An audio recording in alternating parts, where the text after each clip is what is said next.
The brothers' wagon crested the rise, and the dust it raised was the only cloud in a sky of hammered brass.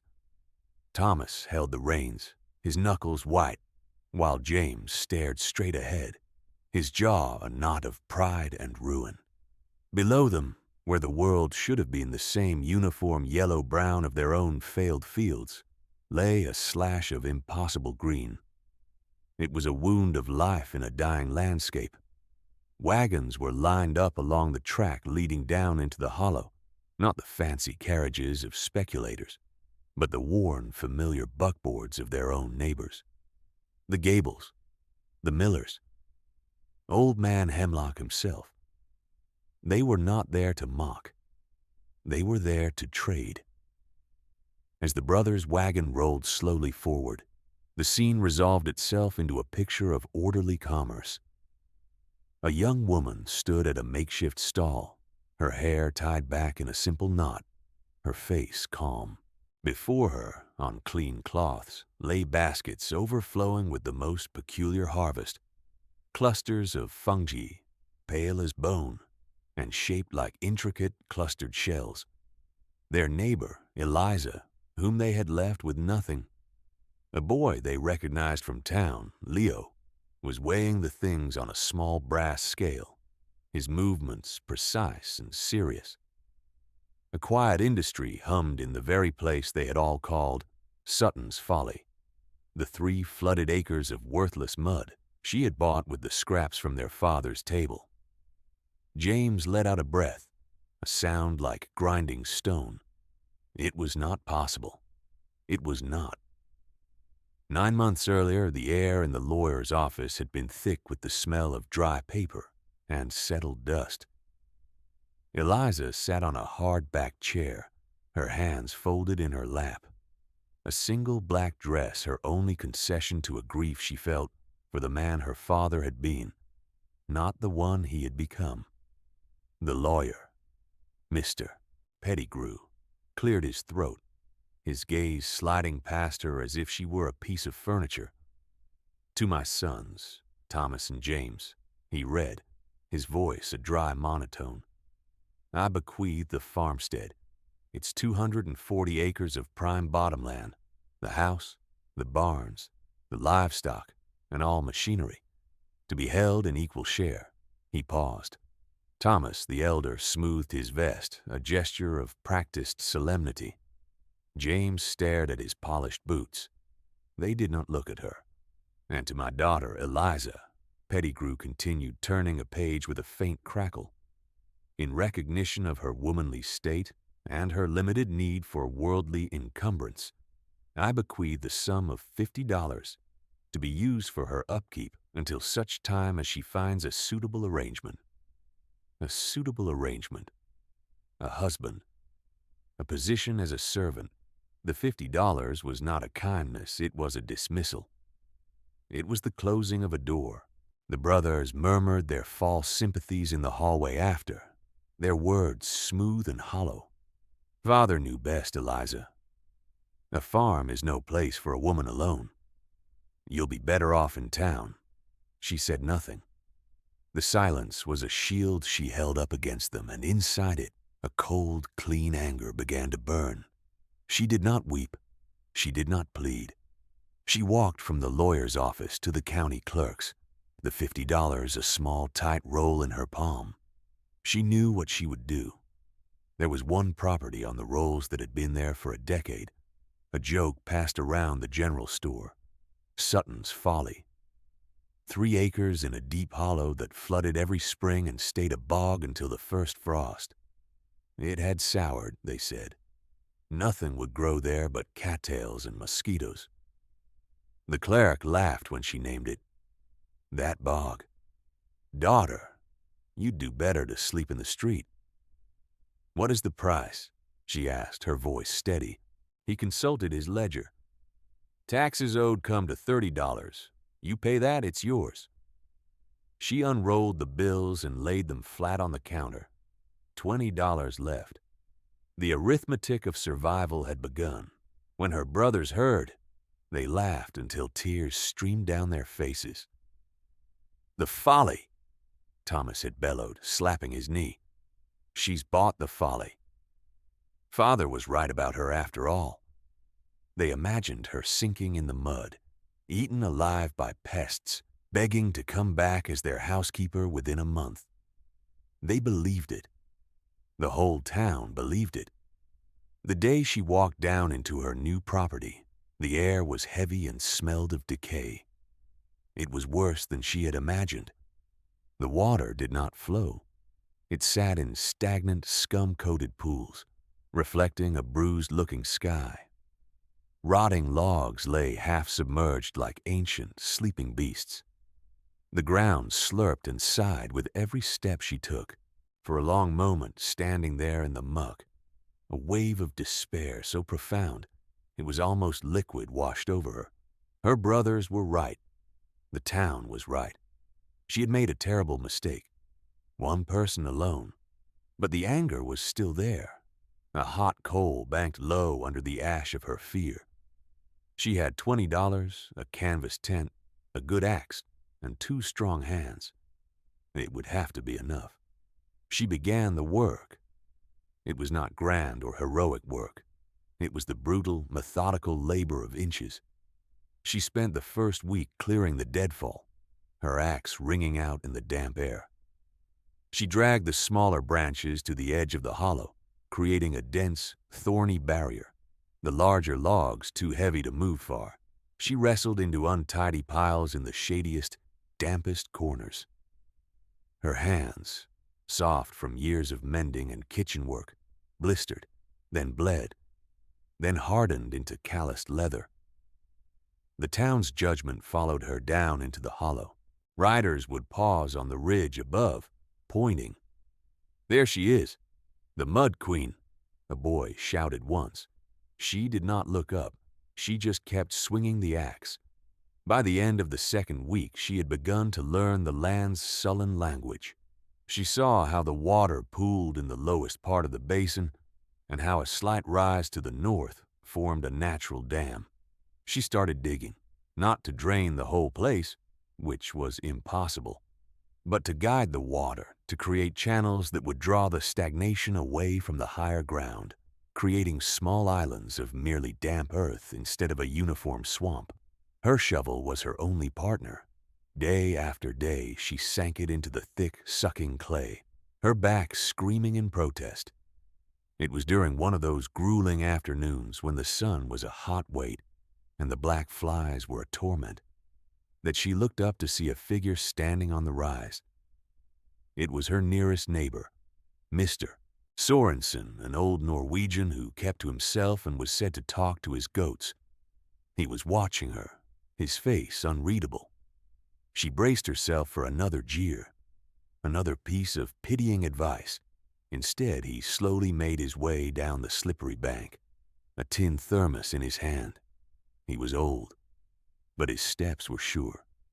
He stopped a few feet away, his pale blue eyes taking in the channels she dug, the piles of rotting logs, the sheer, muddy exhaustion of her. He didn't speak for a long time. Then he unscrewed the cap of the thermos and handed it to her. It was hot, sweet coffee. The warmth spread through her, a small miracle of kindness. He nodded toward the largest pile of decaying wood, its bark spongy and dark with moisture. "Do not mourn the rot, little bird," he said, his voice a low rumble with the music of his old country in it. "Good things grow from what is left behind."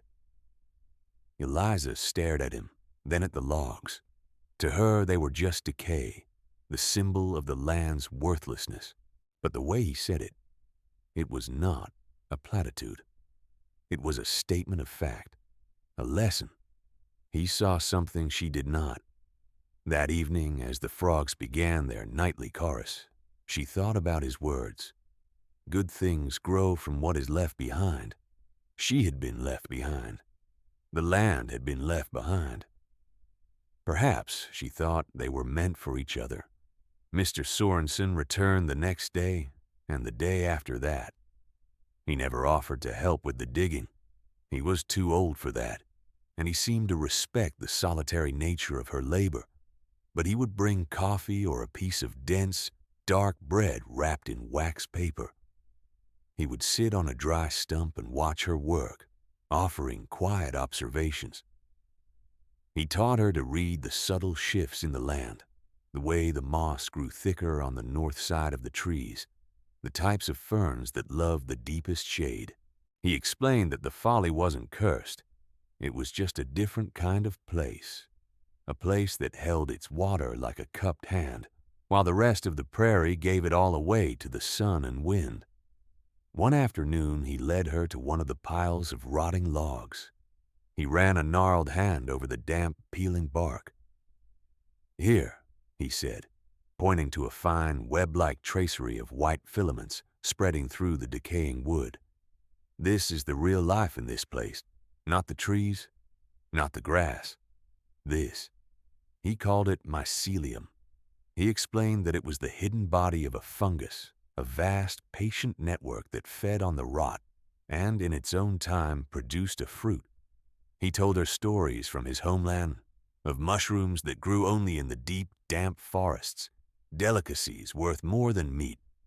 He described one in particular, a pale, clustered fungus they called vitdroning, the white queen. It was finicky. It needed deep shade, constant humidity, and the rot of specific hardwoods.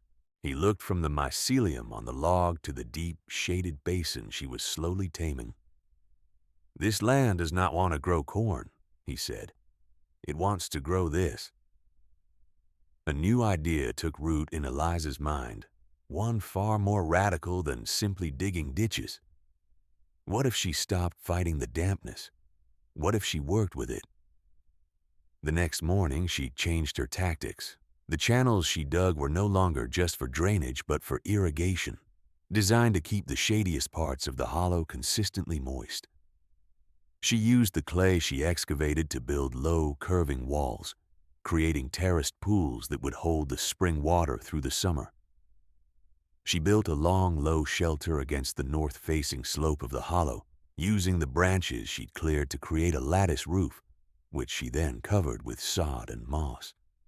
It was a dark, damp, cave-like space, cool even at midday. Inside, she painstakingly arranged the best of the rotting logs. Mr. Sorensen brought her a small cloth bag. Inside was a dry, crumbly substance that looked like sawdust. It was spawn, he explained, sawdust colonized by the mycelium of the white queen.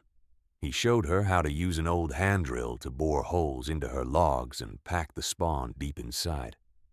It was quiet, hopeful work. While she labored, she kept the arithmetic: $30 for the land, $2 for the axe, $3 for the shovel and drill. Her remaining $15 was a shrinking hoard. She foraged for greens and fished for perch in the clearer parts of the creek. She was often hungry, but she was not starving. The loneliness was a physical presence, a constant companion in the damp air. And then one day, she had another visitor, a boy of about 12, with patched trousers and perpetually startled eyes. It was Leo, the youngest son of the blacksmith, a boy known for being dreamy and useless, always wandering off. He didn't stand on the ridge and shout.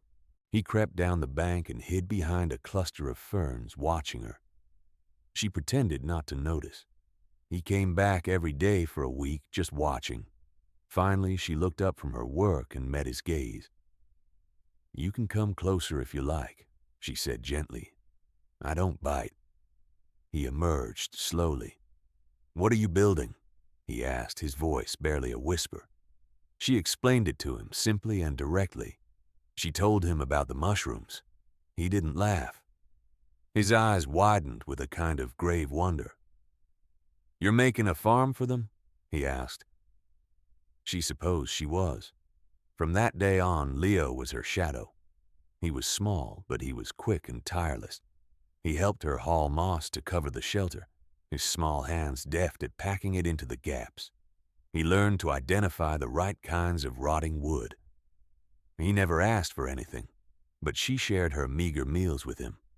in the quiet companionship of the boy, the crushing weight of one person alone began to lift, just a little. By June, the hollow was transformed. The raw ditches had softened, lined with ferns and mosses. The shelter was a living hillock, indistinguishable from the surrounding landscape. The air inside was thick with the scent of damp earth and decaying wood. Every morning Eliza would enter the shelter, her heart a tight knot of hope and fear. She would run her hands over the logs, feeling for any change. For weeks there was nothing. The arithmetic grew louder in her head. Her money was gone. Her sack of flour was nearly empty. If the logs didn't produce, she would have to swallow her pride and go to the town for charity, a prospect worse than starvation. She would be a cautionary tale, the foolish woman who bought a swamp and failed. Her brother's laughter would echo all the way from their prosperous fields. Then, one morning, she saw it. On the side of a great oak log in the deepest dark of the shelter, a tiny white pinhead was pushing its way through the bark. Then another, and another. They were no bigger than the head of a nail, but they were there. She knelt in the dirt, tears blurring her vision, and touched one with the tip of her finger. It was real. It had worked. She told no one but Leo. It was their secret, a treasure buried in the heart of the folly. They watched the pinheads swell, day by day, into small, dense buttons. The buttons then unfurled, expanding into delicate, overlapping clusters of pearly white. They were more beautiful than she could have imagined. Leo was mesmerized. He reached out and touched the largest cluster. "This one's the general," he declared, his voice full of reverence. Soon he had named the most impressive growths on every log: the Duchess, the Bishop, the Old Man, the Cloud. It was a small, gentle game that brought a lightness to their work, a private joke against the world that had scorned them. Eliza harvested the first cluster with a sharp knife, the blade slicing through the firm, cool flesh. The scent was clean and earthy, like a forest after rain. That night she cooked a single piece in her last spoonful of butter over her small fire. She offered the first bite to Leo. His eyes went wide. "It tastes," he struggled for the word, "like chicken, but better." She took a bite. The flavor was astonishing, rich, savory, with a texture that was both delicate and meaty. It was the taste of vindication. It was the taste of survival. She held the warmth of it in her mouth and knew, with a certainty that settled deep in her bones, that she was not going to fail. The harvest grew. Soon a single basket became 2, then 4. The mycelium, now fully established, was producing with an almost ferocious abundance. The logs were spangled with white. Her small shelter was a treasure cave. She and Leo worked from dawn until dusk, harvesting, cleaning, and sorting the mushrooms into baskets lined with damp moss. The problem shifted from survival to surplus. These were not common field mushrooms. They were something special, and she knew they were worth more than a few pennies at the local market, where she would only be met with suspicion and more mockery. "A thing is only worth what others will pay," her father had always said. She had to find the right others. She decided to take a risk.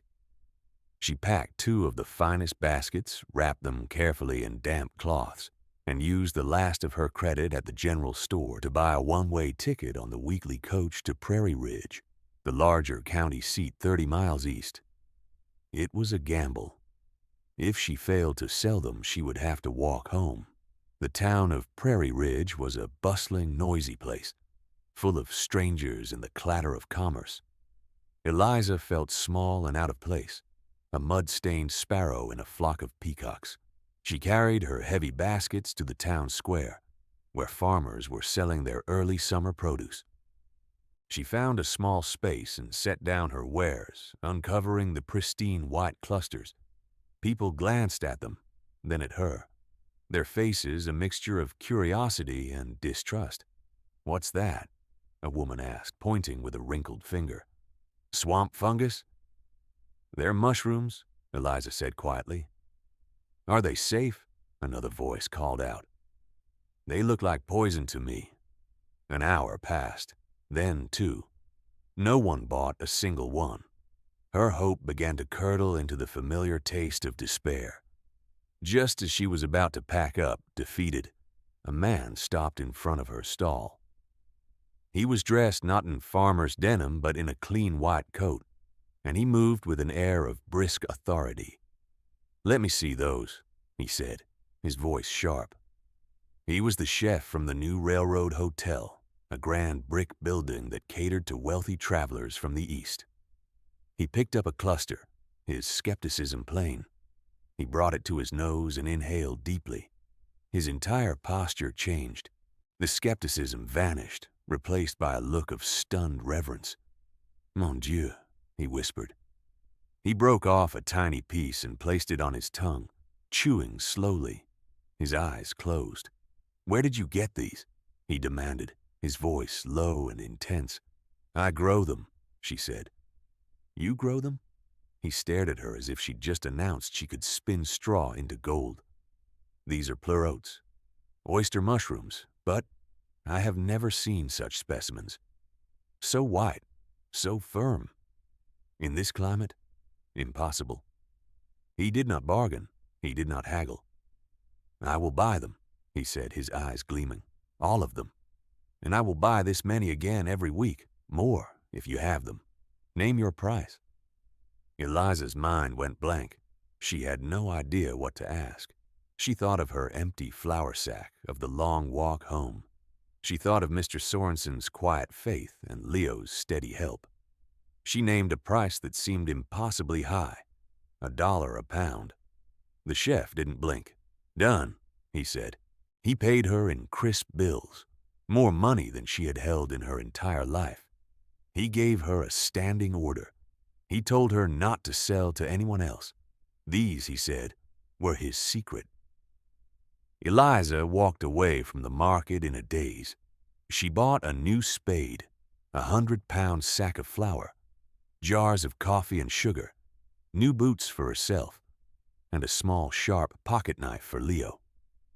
She bought a whole wheel of cheese and a smoked ham. She rode back to her own town not on the public coach, but in a hired wagon, sitting atop her bounty like a queen. When she pulled up to the general store to settle her account and buy more supplies, the silence was thick enough to cut. The men on the porch stopped whittling. Mr. Gable, the store owner, stared at the mountain of goods.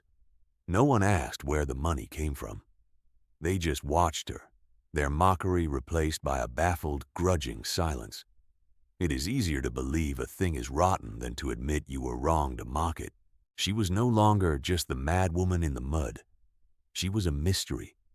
August arrived like the open door of a furnace. The sky, which had been a generous blue in June and July, hardened into a pale, merciless dome of heat. The rain stopped. The creek that fed the hollow slowed to a trickle, but the basin with its clay floor and shaded slopes held its moisture like a miser. The deep, collected water from the spring floods was a hidden reservoir, a secret treasure of dampness. Beyond her 3 acres, the world began to bake.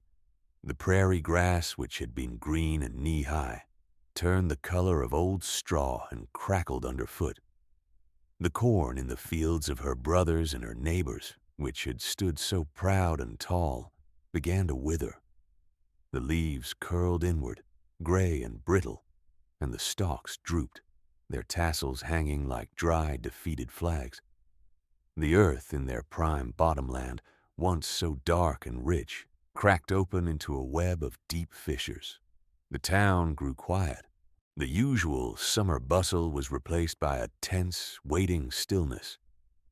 Men would gather at the blacksmith's, not for work, but to stare at the merciless sky and talk in low voices about the dropping water table.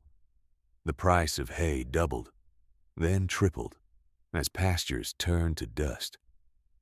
Eliza's hollow, by contrast, was an oasis. The deep shade of the northern slope kept the sun at bay. The sod-roofed shelter was a cool, damp haven. The mushrooms, thriving in the constant humidity, flushed in wave after wave of astonishing abundance. The mycelium, fed by the deep rot and the trapped water, was working with a furious energy. What had been a flaw, a curse, a folly, the land's inability to drain, was now its greatest strength. Her contract with the Prairie Ridge chef was a lifeline of currency in a community that was slowly bleeding out. Every week a wagon came from the hotel, its driver paying in cash that flowed directly into the general store, buying the supplies that were becoming scarce. The town began to change its opinion of her, not out of kindness but necessity. Her strange success was now part of the town's fragile economy. They still didn't understand it. They would look from their own parched fields to the impossible slash of green in the hollow, and their faces were a mixture of awe and resentment. The mockery had stopped completely, replaced by a whispering curiosity. How was she doing it? Was it witchcraft? Did she have her own private well? The fortune inversion had begun. The very thing that had made her land worthless was now the only thing of value. She continued her work, she and Leo, rising before the sun to harvest in the cool of the morning. They expanded the operation, clearing more space, preparing more logs. Leo, who had been a shy, overlooked boy, now walked with a quiet confidence. He was no longer Leo the dreamer. He was Leo, the mushroom boy, a vital part of the most prosperous enterprise in the county. He kept a ledger, his handwriting careful and neat, tracking the weights, the sales, the expenses. He was learning the arithmetic of success. Eliza watched the land around her die, and she felt not triumph, but a quiet, somber understanding. Hunger changes a town. It strips away the easy fat of judgment and leaves behind the hard bone of need. She knew the crisis was not over. In fact, it was just beginning. The drought tightened its grip through September. The creek that fed the hollow finally vanished, leaving a dry, stony scar. But the basin's deep pools, though shrinking, still held water. The mushrooms continued to fruit. For everyone else, the situation turned from dire to desperate. The corn harvest was a total loss. Men who had counted their wealth in acres and bushels now had nothing but dust. The bank in Prairie Ridge began calling in loans. Cattle, too skinny to fetch a price for meat, were sold for their hides. A grim quiet settled over the farms that surrounded Eliza's land. Her brothers were hit the hardest. Their wealth, their pride, their very identity was tied to their 240 acres of prime soil. They had the best land, the best equipment, the best house. And now it was all worthless. They had seed for next year, but no money to hire hands. They had machinery, but no crop to harvest. Their arrogance had evaporated, leaving behind a brittle, angry fear. They saw the wagon from the hotel coming and going from the folly, and the sight was like acid in their throats. One afternoon they came to her. They did not come down into the hollow, but waited at the track above, calling her name. Eliza climbed the bank, wiping the sweat from her brow. Thomas stood with his hands on his hips, trying for his old, easy authority, but it sat on him like a borrowed coat. James stood beside him, his arms crossed, his face a thundercloud. "Eliza," Thomas began, his voice unnaturally smooth, "we've been thinking. This is a bigger operation than you can handle. A woman alone." He let the words hang in the air. "We've decided to make you an offer. We'll take this bog off your hands, give you a fair price, $50. You can come and keep house for us. You'll have a proper roof over your head." It was the same offer, wrapped in the same condescension. But this time it was born of desperation, not pity. $50. Twice what she'd paid, but a pittance for what the land was now producing in a single week. She looked at them, at their dusty clothes and their sun-cracked faces, and she felt a flicker of something that could have been pity, but it was extinguished by the memory of the lawyer's office.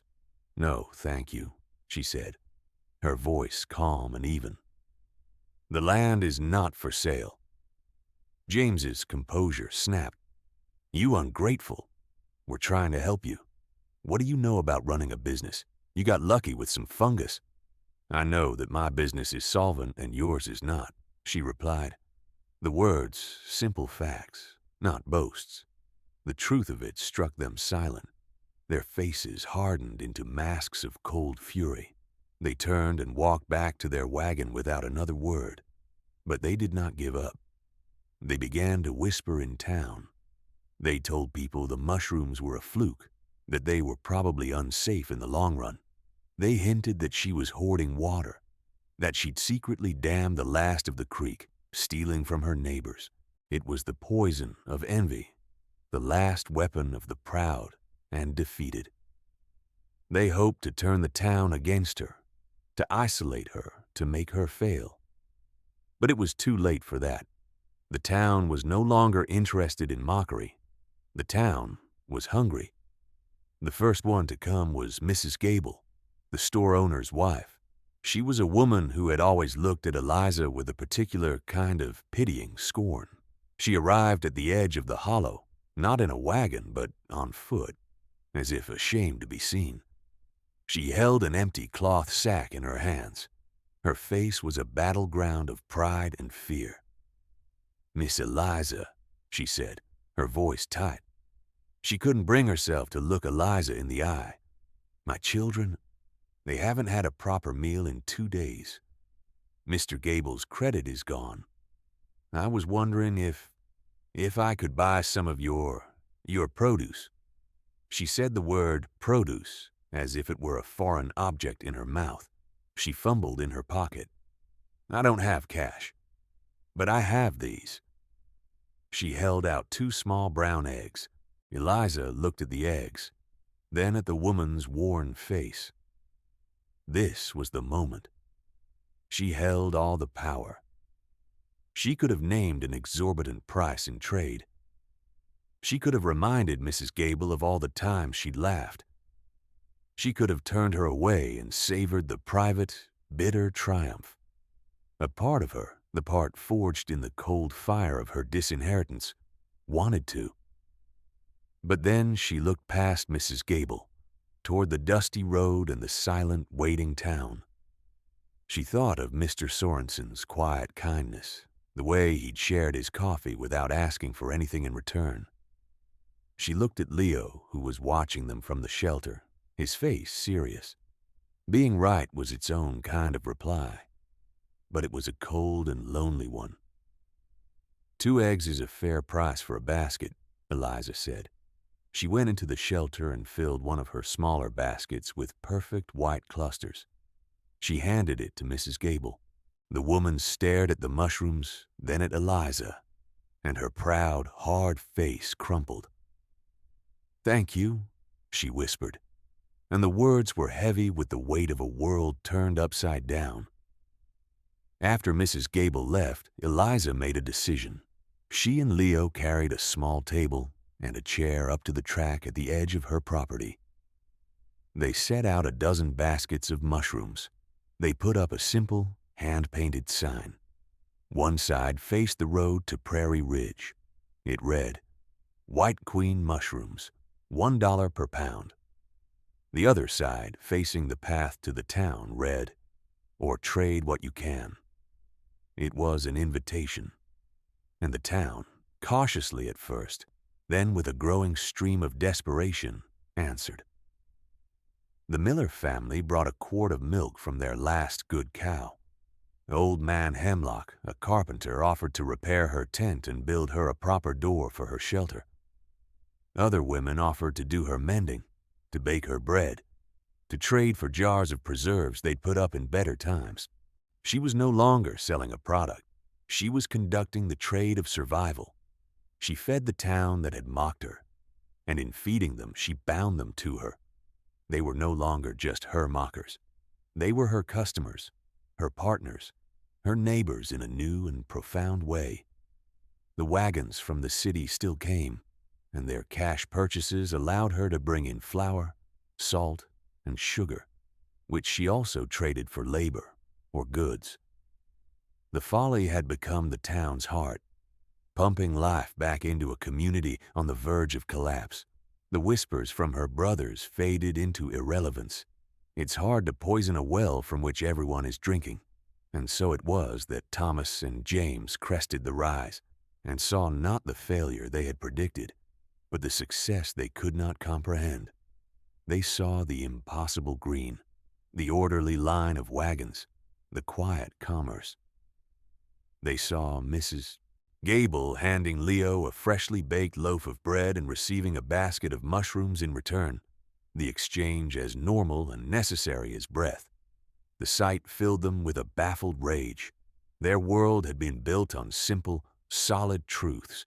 Good land produced wealth, bad land produced nothing.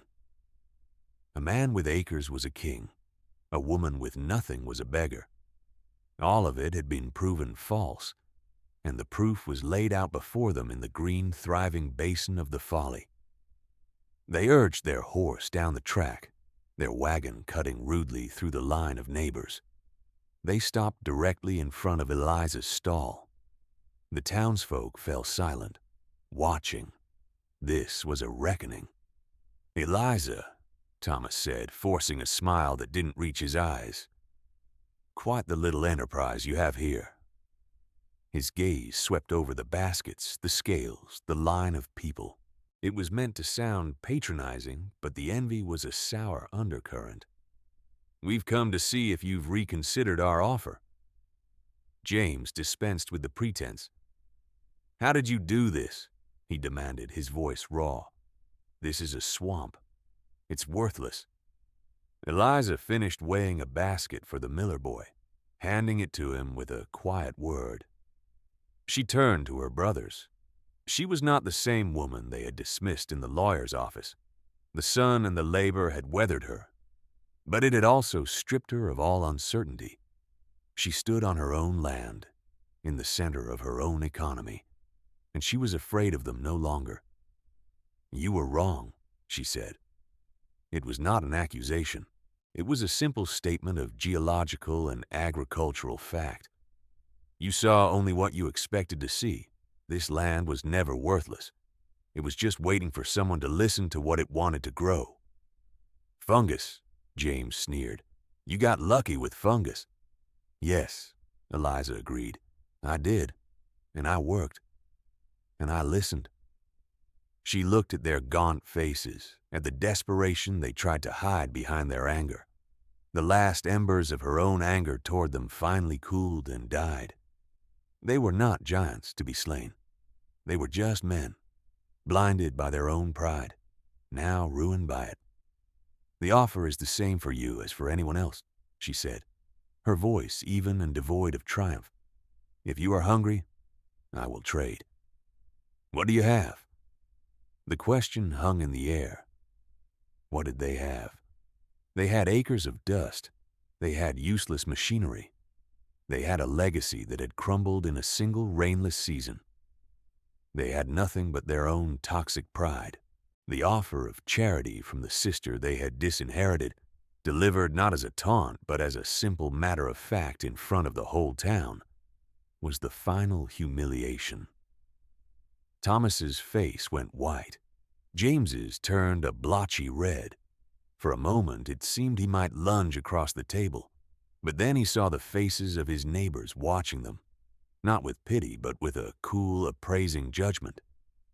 He saw Leo, standing protectively near Eliza, holding the small brass scale like a shield. He saw that they were utterly, completely alone. Without another word, Thomas grabbed the reins and turned the wagon with a savage jerk. They rattled back up the hill and disappeared in a cloud of their own dust, leaving behind the one place in the entire county where there was life. The rains came in late October, soft at first, then settling into a steady, ground-soaking downpour. The world drank it in. The cracked earth softened. The creeks began to whisper again. The drought was broken, but the town had been changed in a way that the return of water could not wash away. The hierarchy had been shaken, the certainties dissolved. Wealth had been revealed as fragile, and value had been found in the most unlikely of places. Eliza's enterprise did not falter with the rain. If anything, it thrived. The mushrooms, loving the renewed dampness, produced with even greater vigor. The chef from Prairie Ridge, his own suppliers now recovering, still paid her a premium for the unmatched quality of her white queens. But her trade with the town continued, a new and permanent feature of their lives. Old Man Hemlock built her a small, sturdy cabin on one of the drier islands in the hollow, its door and window frames smooth and tight. The women kept her pantry stocked with things she couldn't grow: preserves, bread, smoked bacon. Leo was now her full-time partner, his father having agreed that the boy was learning more about business and life in the Folly than he ever would at the smithy. She paid him a fair wage, and for the first time, the dreamy, useless boy was a source of pride and provision for his family. Her brothers did not recover. Their pride was too deep a wound. They sold off their machinery piece by piece to buy seed and supplies, but they worked their land with a grim, joyless fury. They spoke to no one. They were ghosts haunting their own inheritance. One cool November afternoon, Mr. Sorensen came down into the hollow. The air was clean and sharp, smelling of wet leaves and rich earth. He and Eliza stood looking out over the basin. It was a patchwork of managed dampness, the dark, rich logs in their shelters promising future harvests, the new cabin standing solid and secure. It was no longer a folly. It was a homestead. It was a home. Mr. Sorensen nodded slowly, a deep satisfaction in his pale eyes. He looked at the cabin, at the thriving, orderly patches of green, at the woman standing beside him, her hands rough as bark, her face calm and sure. "You see," he said, his voice a soft rumble. "I told you. Good things grow from what is left behind." Eliza looked at the land she had bought with the scraps of her inheritance. She thought of the woman who had first walked into this mud, full of rage and despair. She had been left behind. This land had been left behind. And together, from the rot and the ruin, they had built a world. She reached out and touched one of the new mushrooms pushing its way out of a log, its flesh cool and firm and full of life. It was a promise kept. It was a truth she had learned not with her ears, but with her hands, in the deep, dark, fertile mud. And it was enough.